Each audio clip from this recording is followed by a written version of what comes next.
آج ہم ایک بہت ہی خاص اردو نظم کے اندر اتریں گے، ایک ایسی نظم جو صرف ایک دعوت نہیں بلکہ ایک پکار ہے، ایک آواز جو کہتی ہے کہ کچھ نیا شروع کرنے کا، کسی سفر پر نکلنے کا جو بہترین وقت ہے وہ ابھی ہے۔ تو اس نظم کی پوری گہرائی اور خوبصورتی کو محسوس کرنے کے لیے آئیے پہلے اسے پورا سنتے ہیں۔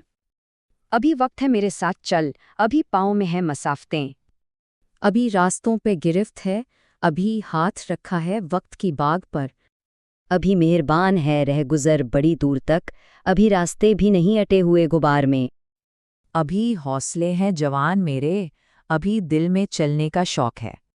ابھی منزلوں کا یقین ہے تو جنون بھی ہے عروج پر، یہاں ایک جہاں میں جانے کتنے جہاں ہیں، ابھی دیکھ اپنی امید کے کسی بادباں کو کھول کر، یہ جو کشتیاں سی رواں ہیں سینیاں آگ پر، اسی آگ کی ہیں نشانیاں، یہ مسافرتیں، کوئی ہجرتوں میں سنا گیا ہے بشارتیں۔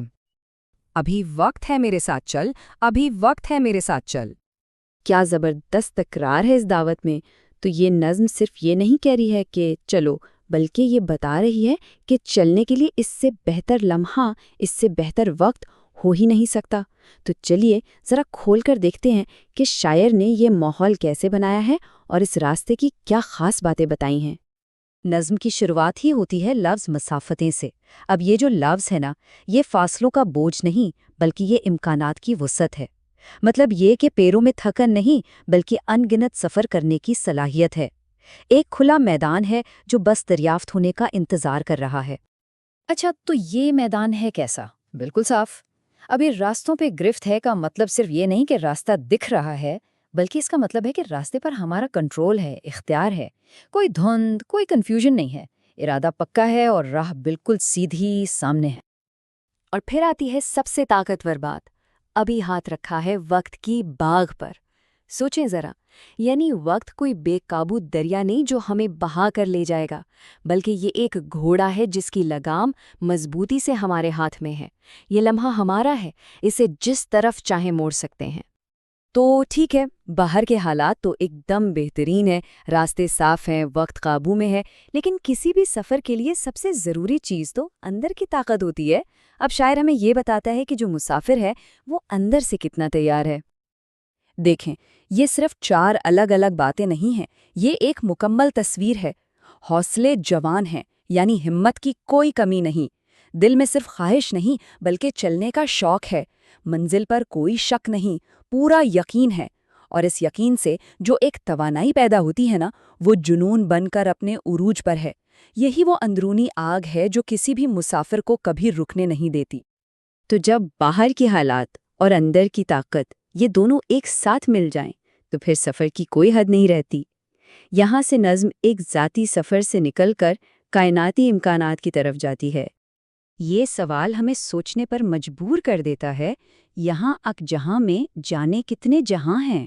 شاعر کہہ رہا ہے کہ جسے ہم ایک حقیقت سمجھ کر بیٹھے ہیں، اس کے اندر نہ جانے کتنی اور حقیقتیں، کتنی اور دنیایں موجود ہیں جو صرف ایک قدم اٹھانے کے فاصلے پر ہیں۔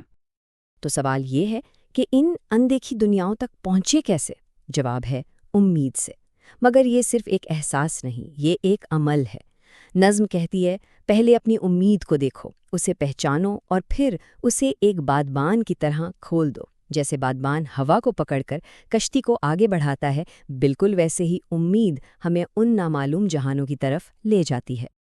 اور آخر میں شاعر اس سفر کو ایک بہت بڑے کینوس پر رکھ کے دکھاتا ہے۔ یہ کوئی پہلا یا آخری سفر نہیں ہے، بلکہ یہ انسانی تاریخ کے اس عظیم سلسلے کا ایک حصہ ہے جو ہمیشہ سے چلتا آ رہا ہے۔ اسی آگ کی ہے نشانیاں یہ مسافتیں۔ یہ مصرع بتاتا ہے کہ سفر کرنے کی یہ جو خواہش ہے، نئی جگہیں تلاش کرنے کی جو تڑپ ہے، یہ انسان کے اندر جلنے والی ایک پرانی ازلی آگ کی نشانی ہے۔ یہ وہی آگ ہے جس نے انسان کو غاروں سے نکال کر ستاروں تک پہنچا دیا ہے۔ اور جب بھی انسان نے اس آگ کی آواز سنی ہے تو تاریخ گواہ ہے کہ اسے بشارتیں ملی ہیں، یعنی اچھی خبریں، کامیابی کی امیدیں۔ شاعر ہمیں یاد دلا رہا ہے کہ بڑی ہجرتوں اور بڑے سفروں کی کہانیوں میں ہمیشہ ایک بہتر مستقبل کی خوشخبری چھپی ہوتی ہے۔